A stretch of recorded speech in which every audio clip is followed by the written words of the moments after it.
آج ہم نے اور میری بہن نے قاضی فائزیسا سے ایک ریکویسٹ کی ہے. ہم ریکویسٹ ہی کر سکتے ہیں کہ آپ پلیز عمران خان کے سارے کیسز سے اپنے آپ کو الگ کر لیں. عمران خان نے بہت دفعہ اس چیز کے اوپر ڈیمانڈ کیا ہے. آپ کو یاد ہوگا پنڈی کے کمشنر تھے, انہوں نے بڑے واضح طور پہ اپنی اسٹیٹمنٹ میں کہا تھا کہ ای سی پی کے چیئرمین سکندر کیا نام ہے اس کا, سلطان راجہ اور قاضی فائزیسا دونوں نے الیکشن کی جو ساری دھاندلی تھی اس کے اندر یہ دونوں پوری طرح ملوث ہیں. اب آپ یہ مجھے بتائیں کہ ہمیں کہا جا رہا ہے کہ اگر آپ نے قاضی فائزیسا کے خلاف مس کنڈکٹ کی اپلیکیشن ڈال دی ہے تو آپ نے سپریم جوڈیشل کونسل میں جانا ہے. اگر آپ کو اتنے اہم عہدے پہ بٹھایا جاتا ہے تو پاکستان کے جو اس اہم عہدے کی بہت بڑی ذمہ داری ہیں جو آپ کو پوری کرنی چاہیے. جب آپ باری باری اس کو پورا نہیں کر رہے اور آپ کے صرف 2 مہینے رہ گئے ہیں, ہم قاضی صاحب سے صرف یہ بالکل ریکویسٹ کر سکتے ہیں کہ آپ اپنے عہدے سے نہ الگ ہو سکیں کیونکہ 2 مہینے ہی رہ گئے آپ کے جانے میں, لیکن آپ عمران خان کے کیسز سے الگ ہو جائیں. ہماری فیملی آپ سے ریکویسٹ کر سکتی ہے. ہم ان کی فیملی کو, آپ کو میں یہ بھی بتا دوں, ہماری فیملی قاضی صاحب کی فیملی کو ذاتی طور پہ بھی پرانا کئی 1-2 پشتوں سے جانتی ہے اور یہ بہت اچھی فیملی ہے ان کی کوئٹہ کی اور ہم جانتے ہیں ان لوگوں کو.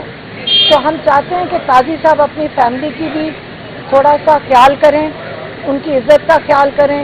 ان کے 2 مہینے رہ گئے اور میں چاہوں گی کہ وہ عزت سے اپنی نوکری جب یہ چھوڑ کر جائیں تو ایک باعزت طریقے سے اپنا اچھا نام چھوڑ کر جائیں, لیکن عمران خان کے کیسز سے علیحدہ ہو.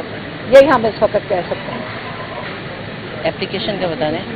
ہاں, ابھی ہم نے اپلیکیشن ڈالی ہے, ریکویسٹ ڈالی ہے, ان پرسن جا کے ڈالی ہے کہ ہم جس میں ہم چاہ رہے ہیں کہ قاضی فائزیسا جو انہوں نے ہم نے جو کل جو انہوں نے ریمارکس دیے منال کے کیس میں وہ مس کنڈکٹ میں دائرے میں آتا ہے اور ہم اس بیسس کے اوپر ہم چاہ رہے ہیں کہ یہ اپنے عمران خان کے کیسز سے علیحدہ ہو جائیں.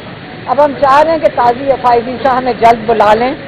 ابھی اپلیکیشن ڈالی, ہم ادھر ہی ہیں, اگر آج ہی بلا لیں, لیکن وہ کہہ رہے ہیں کہ آج شاید مشکل ہو, لیکن ہم منڈے کو بھی حاضر ہو جائیں گے. لیکن ہم قاضی فائزیسا صاحب کے سامنے جانا چاہتے ہیں اور اپنا موقف پیش کرنا چاہتے ہیں. تو اب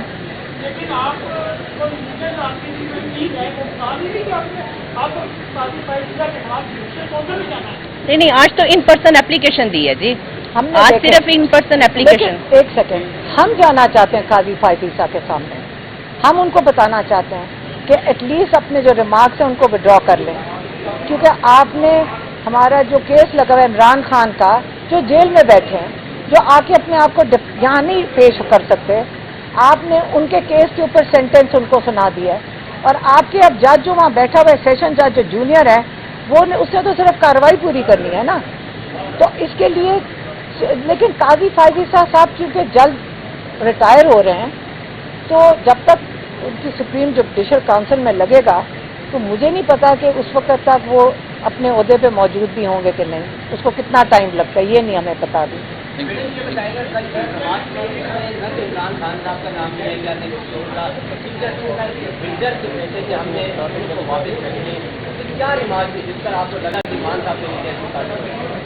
آپ نے بلڈر کون تھا؟ ملک ریاض. ہم سارا دن اس کیس کے اندر ملک ریاض کا نام سنتے ہیں. یہ جو سارا کیس کیا ہے عمران خان کے اوپر کیا ہے کہ جو القادر یونیورسٹی جو چیریٹی یونیورسٹی ہے وہ ملک ریاض کو فائدہ پہنچانے کے لیے کیا گیا. یہی ہے نا سارا کیس, جس کی بنا پہ انہوں نے ایک چیریٹی کا کالج بنا دیا. تو آپ تو ملک ریاض تو قاضی فائزیسا نے کیا کہا ہے؟